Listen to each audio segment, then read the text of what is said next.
This was literally on my car like this. This is why you have to be careful. I don't really know what to do moving forward with this, but this definitely looks like a tracker to me. Alright. So this is so crazy, you guys. So crazy. Like, who would do this?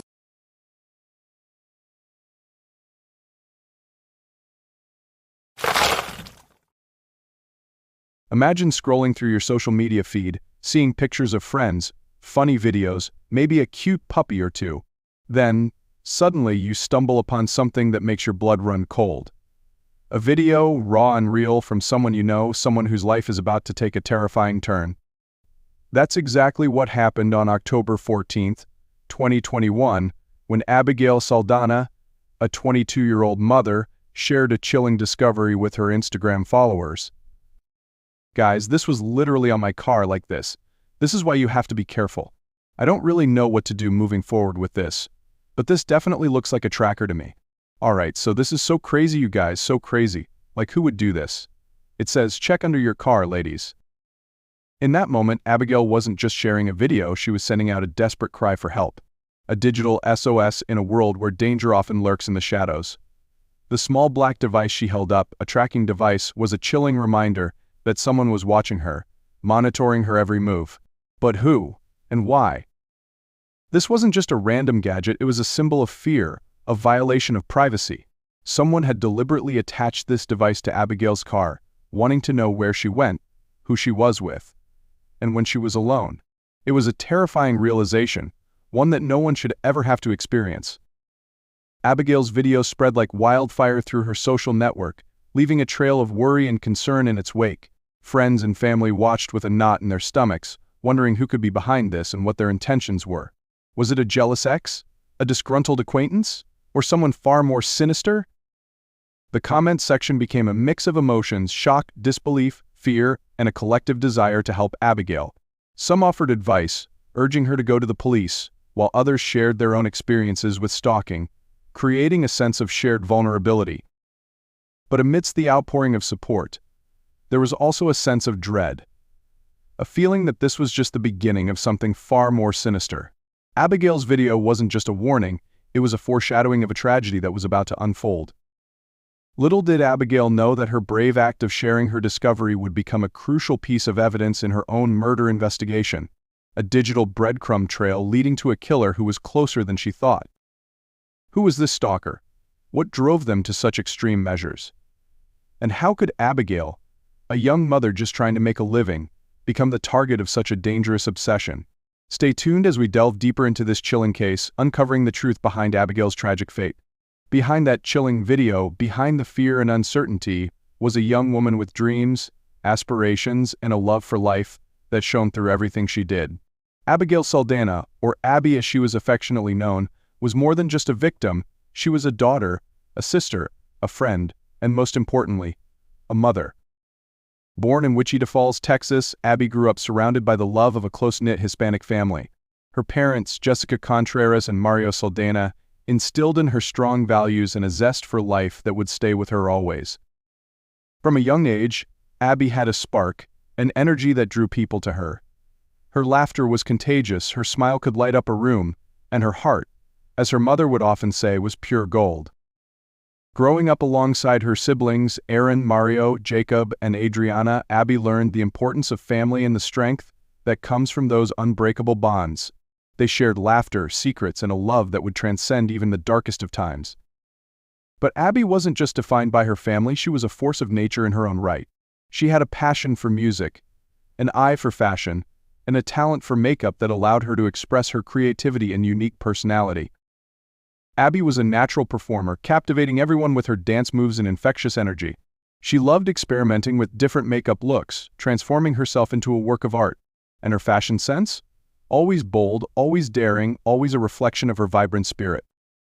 But above all, Abby was a dedicated mother to her 5-year-old son, Joseph J. He was the center of her world, the driving force behind her every decision. 2 years before her life was tragically cut short, Abby made a courageous decision. She packed up her belongings, took Joseph J. by the hand, and left the familiar comfort of her hometown for the bustling city of Dallas. It was a leap of faith, a mother's determination to create a better life for her child. In Dallas, Abby's resilience shone through. She juggled 2 jobs, one as an eyebrow stylist and another at Rick's Cabaret, all while being a devoted mother to Joseph. It wasn't easy, but Abby faced every challenge with a smile and an unwavering determination to provide for her son. At Rick's Cabaret, Abby was known for her professionalism and strong work ethic. She maintained clear boundaries with customers, always putting her safety and well-being first. She was a valued employee, respected by her colleagues and admired for her ability to balance work and motherhood. Abby's life was a testament to her strength, her love for her son, and her unwavering pursuit of a better future. She was a beacon of light, a young woman who defied the odds and embraced life with open arms. But tragically, her light was extinguished too soon, leaving a void in the hearts of those who loved her. How could such a vibrant life be cut short so suddenly? What kind of darkness could consume someone so full of light? Stay with us as we uncover the sinister events that led to Abby's tragic demise and the stalker who shattered her dreams. In the heart of this tragedy, lurking in the shadows of Abigail's life, was a man named Stanley Szeliga, a man whose initial guise of normalcy concealed a dangerous obsession that would ultimately lead to devastating consequences. At 54 years old, Szeliga was a software engineer and a former U.S. Marine. On paper, he seemed to have it all: a stable career, a decent home, a past that hinted at discipline and service. But beneath this veneer of respectability, a darker side was brewing. Szeliga's first encounter with Abigail was seemingly innocuous, a customer at Rick's Cabaret where she worked. He blended in with the crowd, appearing as just another face in the bustling nightlife. But his interest in Abigail quickly morphed into something far more sinister. His initial visits to the club became more frequent, his requests for Abigail's dances more insistent. He would linger, watching her intently, making her and other dancers feel uncomfortable. His social media accounts transformed into a digital shrine to Abigail, filled with unsettling posts and obsessive ramblings. Szeliga's military background, once a symbol of strength and honor, now took on a more menacing quality. His knowledge of surveillance techniques and tracking technology became tools in his twisted pursuit of Abigail. He was no longer just a customer, he was a predator, meticulously planning his every move. He began showing up at unexpected times, seemingly aware of Abigail's whereabouts. He would coincidentally be at places she frequented, creating a sense of unease and paranoia. The tracking device found on her car was the chilling confirmation of his obsessive surveillance. Szeliga's technical expertise, once a source of professional success, now fueled his ability to manipulate and control. He used his knowledge to exploit vulnerabilities, to gather information about Abigail's life, to weave a web of deceit that would draw her deeper into his grasp. His online presence became increasingly erratic, filled with possessive declarations and delusional claims about their relationship. He would analyze Abigail's social media activity, dissecting her every like and comment, creating a virtual prison of his own making. Szeliga's transformation from customer to stalker was gradual, insidious, and ultimately devastating. He was a wolf in sheep's clothing, hiding his true intentions behind a facade of normalcy. His actions were a chilling reminder that danger can lurk in the most unexpected places, and that even those who appear harmless can harbor the darkest of secrets. How did Szeliga's obsession escalate to such dangerous levels? What were the warning signs that Abigail and those around her missed? And how could a man who seemingly had it all become consumed by such a destructive fixation? Stay tuned as we delve deeper into the mind of a stalker and the tragic events that unfolded. I know this was a heavy one, but these stories need to be told. If you're feeling it, give this video a thumbs up and share it to spread awareness. And if you haven't already, hit that subscribe button and join our true crime community. For those of you who've been here a while, you know I appreciate you. Thanks for sticking around. As the days passed after Abigail's chilling discovery, a sense of dread began to permeate her life. The initial shock of finding the tracking device gave way to a gnawing fear, a constant awareness that someone was watching her every move, and that someone, Stanley Szeliga, was far from finished. Szeliga's visits to Rick's Cabaret became more frequent, his presence more imposing. He would arrive during Abigail's shifts, not just as a customer, but as a looming figure, his eyes fixated on her every move. He would sit at the bar, nursing a drink, his gaze unwavering, making Abigail and the other dancers feel increasingly uneasy. His behavior escalated beyond mere observation. He would approach Abigail between dances, attempting to engage her in conversation, crossing the boundaries she had carefully established. He would make comments, veiled threats disguised as compliments, leaving her feeling vulnerable and exposed. Szeliga's online activity became a disturbing reflection of his deteriorating mental state. His Instagram account, once a showcase of his seemingly normal life, transformed into a digital manifestation of his obsession with Abigail. He would post lengthy rants filled with possessive language and delusional claims about their relationship. He would analyze her every post, dissecting her photos and captions, searching for hidden meanings and imagined connections. He would comment on her pictures, leaving cryptic messages that hinted at his growing infatuation and his belief that they were destined to be together. His posts became increasingly controlling, demanding that she quit her job at Rick's Cabaret, accusing her of leading him on, and dictating how she should live her life. He saw himself as her protector, her savior, the only one who truly understood her. Szeliga's obsession was no longer confined to the digital world. He began showing up at places Abigail frequented outside of work, coincidentally bumping into her at the grocery store, the gym, even near her apartment.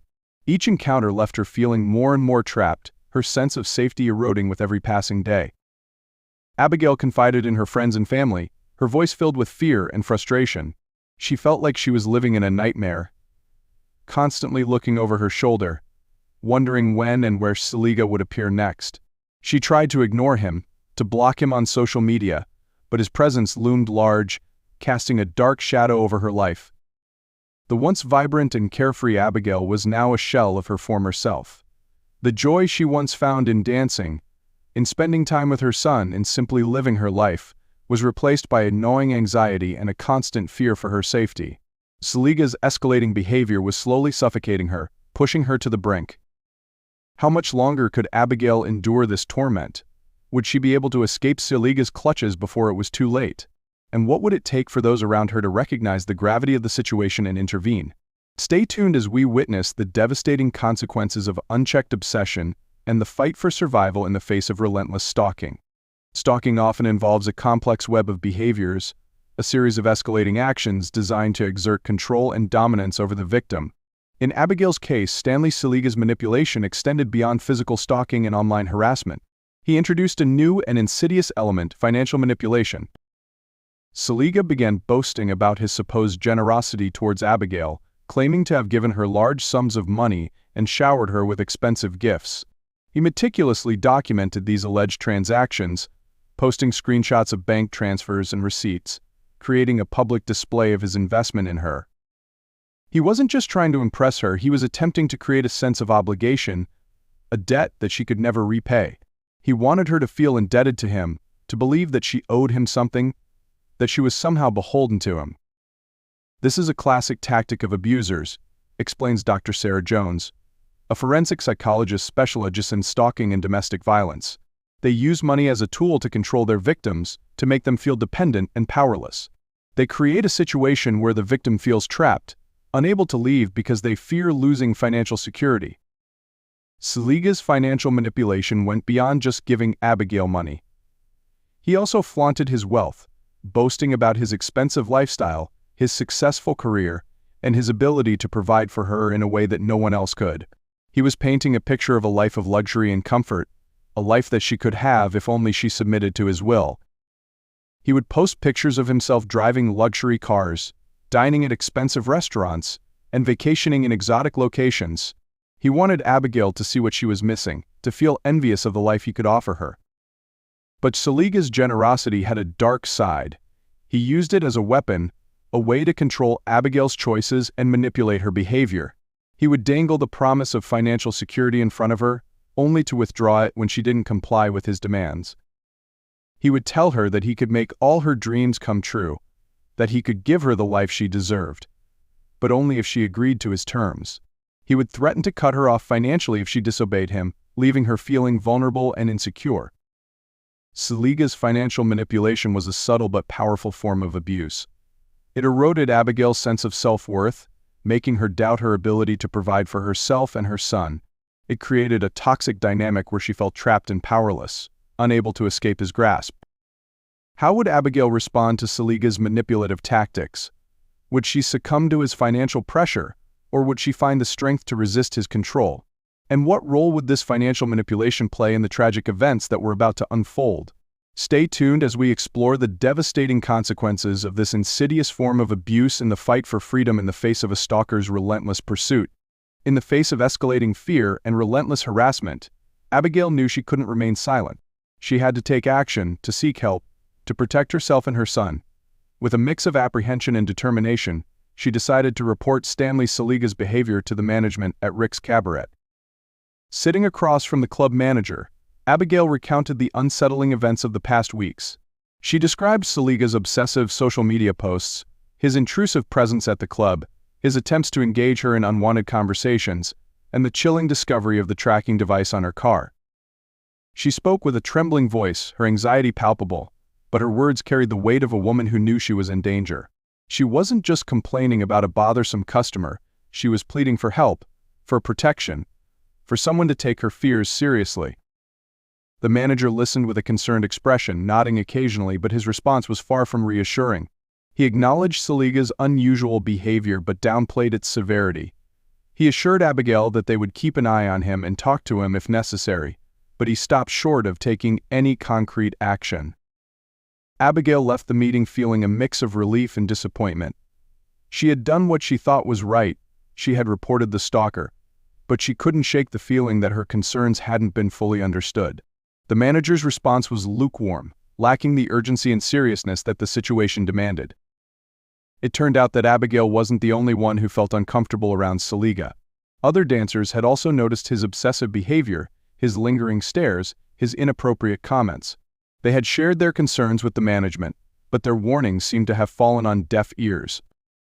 The club's inaction was a reflection of a larger systemic issue, a failure to recognize the seriousness of stalking and the potential for it to escalate into violence. In the adult entertainment industry, where boundaries are often blurred and customer relationships can be complex, the line between harmless infatuation and dangerous obsession can be easily overlooked. Businesses have a legal and ethical obligation to provide a safe working environment for their employees, explains attorney Emily Carter, specializing in workplace harassment cases. This includes taking proactive steps to prevent and address stalking behavior, even if it comes from a customer. Failure to do so can have devastating consequences. In Abigail's case, the management's inadequate response would have tragic repercussions. Their failure to take her concerns seriously, to implement safety measures, and to intervene decisively would leave her vulnerable to Szeliga's escalating obsession. Would Abigail's report to the management be in vain? Would Szeliga's behavior continue unchecked, leading to further danger? And what other avenues could Abigail explore to protect herself and her son? Stay tuned as we witness the devastating consequences of inaction and the desperate struggle for survival in the face of a stalker's relentless pursuit. Amidst the growing fear and uncertainty, Abigail turned to the one constant in her life, the unwavering support system that had always been there for her, her family. With a heavy heart and a trembling voice, she confided in her mother, Jessica Contreras, about the stalking ordeal that was consuming her. In the comfort of her mother's presence, Abigail poured out her anxieties and fears. She recounted the details of Stanley Szeliga's obsessive behavior, his relentless pursuit, and the chilling discovery of the tracking device. She shared screenshots of his disturbing social media posts, his possessive messages, and his delusional claims about their relationship. Jessica listened intently, her heart aching for her daughter's pain. She saw the fear in Abigail's eyes, the toll that the stalking was taking on her spirit. As a mother, her instinct was to protect her child, to shield her from harm, but she knew that this was a battle Abigail had to fight, and she would be there to support her every step of the way. The news of Abigail's ordeal spread through the family, and her father, Mario Saldana, along with her siblings, rallied around her. They offered words of encouragement, practical advice, and a shoulder to cry on. They reminded her of her strength, her resilience, and her unwavering determination. Abigail's family became her refuge, a safe haven where she could express her fears without judgment, where she could find comfort in the midst of the storm. They brainstormed ways to protect her, discussed safety measures, and explored legal options. They were a united front, determined to help Abigail overcome this terrifying challenge. Jessica held Abigail close, whispering words of love and encouragement. She reminded her that she wasn't alone, that her family would always be there for her, no matter what. She urged her to stay strong, to keep fighting, and to never give up hope. But despite the unwavering support of her family, the situation continued to escalate. Szeliga's obsession grew stronger, his actions more brazen. He seemed undeterred by Abigail's attempts to distance herself, his pursuit relentless and unforgiving. He began following her more openly, appearing at places she frequented, sending her unwanted gifts, and leaving cryptic messages on her doorstep. His presence loomed large, casting a dark shadow over her life, making it impossible for her to feel safe, even in the sanctuary of her own home. Abigail's family watched helplessly as the situation spiraled out of control. They felt a growing sense of frustration and anger, a desire to protect their loved one from this relentless tormentor. But they also knew that Abigail was a strong and independent woman, capable of making her own decisions and fighting her own battles. Would Abigail's family be able to help her escape Szeliga's clutches? Would they be able to find a way to stop his relentless pursuit before it was too late? And how would this terrifying ordeal impact their own lives and relationships? Stay tuned as we witness the devastating consequences of unchecked obsession and the unwavering strength of family bonds in the face of unimaginable fear. October 26, 2021. A day that began like any other, but would end in unspeakable tragedy. For Abigail Saldana, it was a day that held the promise of a fresh start, a chance to leave the fear and anxiety behind. But fate, it seemed, had other plans.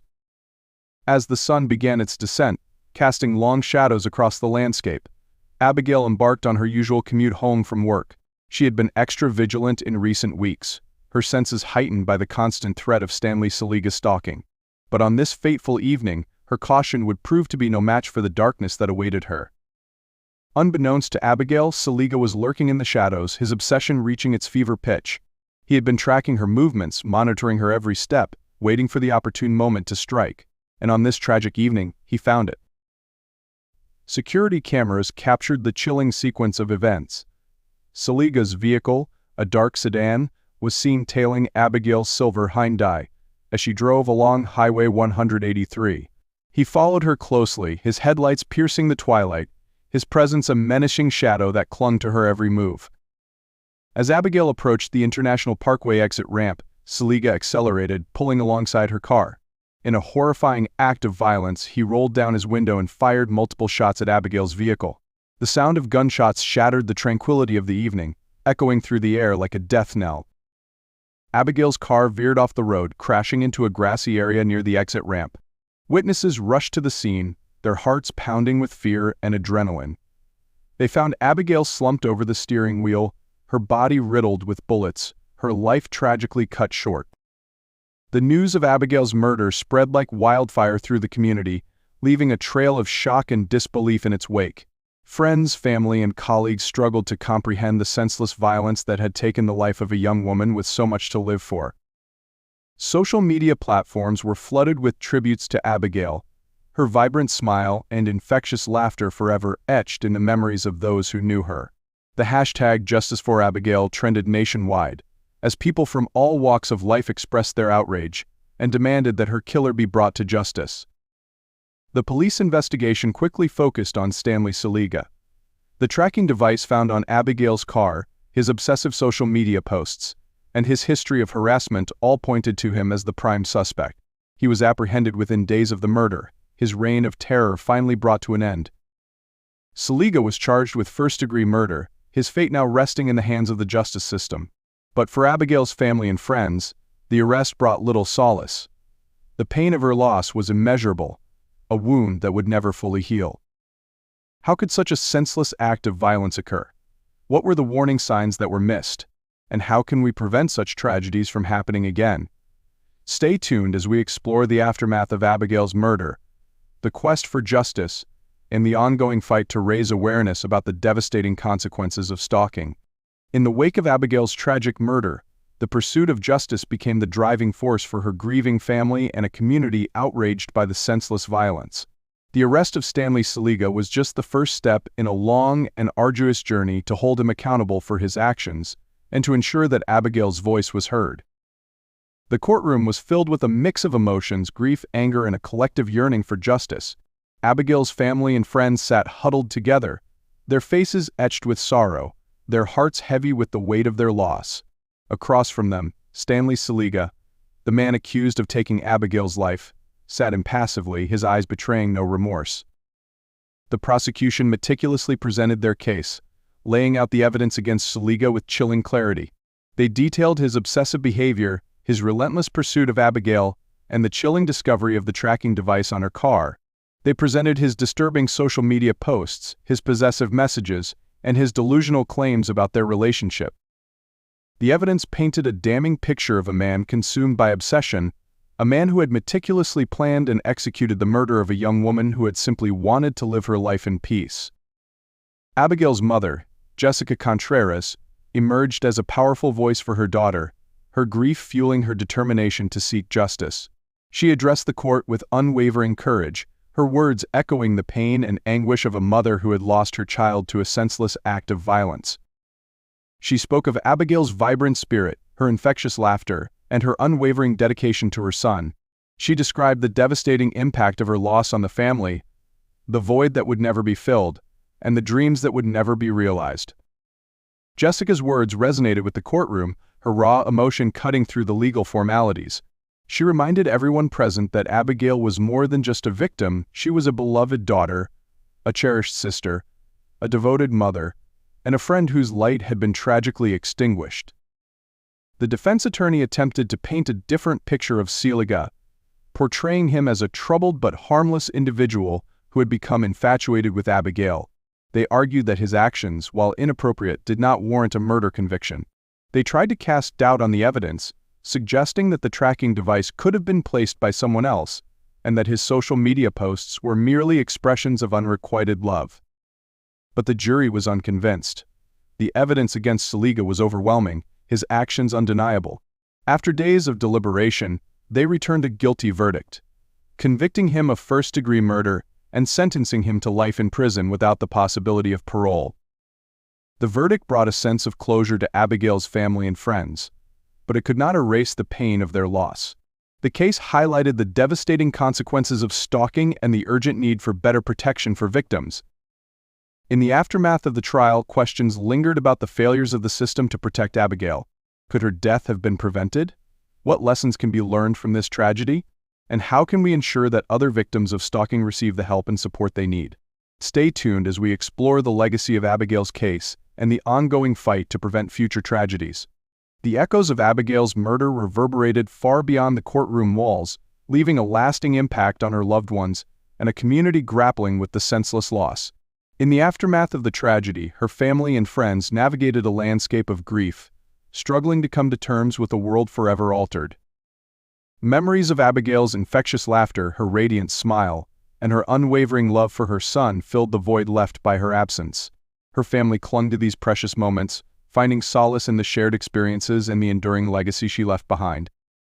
Gatherings at her mother's house became a bittersweet ritual, a space where stories were shared, tears were shed, and the bond of family was reinforced. They spoke of Abigail's dreams, her aspirations, and the life she had envisioned for herself and her son. They celebrated her accomplishments, her resilience, and the indelible mark she left on their hearts. For Joseph J., the loss of his mother was a profound and incomprehensible blow. At just 5 years old, he was left to navigate a world without the woman who had been his constant companion, his protector, his source of unconditional love. His family rallied around him, showering him with affection and creating a safe space for him to express his grief. They shared stories of his mother, keeping her memory alive through photos, videos, and cherished mementos. They ensured that he knew how much she loved him, how proud she was of him, and how her spirit would always be with him. Abigail's case sparked a wave of awareness about the dangers of stalking and the urgent need for better support systems for victims. Support groups and online forums became spaces for survivors to share their stories, to find comfort in shared experiences, and to empower one another to seek help and break the silence. Advocacy groups and organizations dedicated to preventing stalking and supporting victims saw a surge in calls and inquiries. Abigail's story served as a wake-up call, a stark reminder that stalking is a serious crime with devastating consequences. Public service announcements and educational campaigns were launched, aimed at raising awareness about the warning signs of stalking and providing resources for victims. The message was clear: Stalking is not a private matter, it is a crime that demands attention and intervention. Abigail's legacy extended beyond the awareness it generated. Her case prompted calls for legislative changes, stricter stalking laws, and improved training for law enforcement and judicial officials. The goal was to create a system that prioritizes the safety and well-being of victims, a system that ensures that no one else suffers the same fate as Abigail. In the years since her tragic death, Abigail's memory has been honored through various initiatives and events. A foundation was established in her name, dedicated to supporting victims of stalking and advocating for change. Scholarships were created to help young women pursue their dreams, a testament to Abigail's unwavering belief in the power of education. Abigail's story serves as a poignant reminder of the importance of taking stalking seriously, of recognizing the warning signs, and of intervening before it's too late. It is a call to action, a plea for a society where everyone feels safe and protected, where victims are empowered to seek help, and where stalkers are held accountable for their actions. Abigail's light may have been extinguished, but her legacy lives on, inspiring hope, resilience, and a collective determination to create a world free from the fear of stalking.